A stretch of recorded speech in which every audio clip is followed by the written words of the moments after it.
যেহেতু আমার একটা ছোট্ট ছানা রয়েছে আর যার বয়স এখন 1 মাসেরও কম, তার উপরে আবার হচ্ছে আমাকে সি সেকশনের থ্রু যেতে হয়েছে, তাই আমার ভারী ভারী কাজ করা তো এখন পুরোপুরি বন্ধ।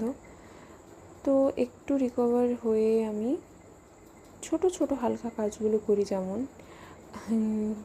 আমাকে বলা হয়েছিল ডিম সেদ্ধটা করে রাখার জন্য নিজের, তাই আমি তো সেই ডিম সেদ্ধটাকেও আমি কি বলবো কুঁড়ের মতো করে করেছি।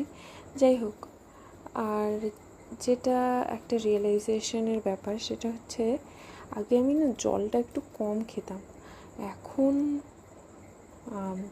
যেহেতু আমার ওপর একটা ছোট্ট প্রাণ ডিপেন্ডেন্ট, তাই যেগুলো খুব দরকারি সেগুলো কিন্তু আমি একদম মিস করি না।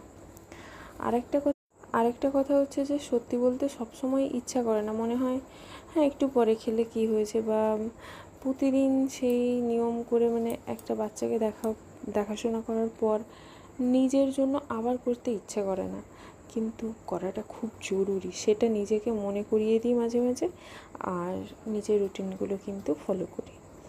আর এখানে আমি যতদূর শুনেছি বাচ্চার অন্নপ্রাশন না হওয়া পর্যন্ত এরম রোদে করে জলে দুব্বা, একটুখানি 1-2 ফোঁটা সর্ষের তেল আর হলুদ আর কিছু না, আর একটা লোহা যেটা কাজল পাতি দিয়ে রোদে ওই উষ্ণ জল গরম করে বাচ্চাকে স্নান করাতে হয়।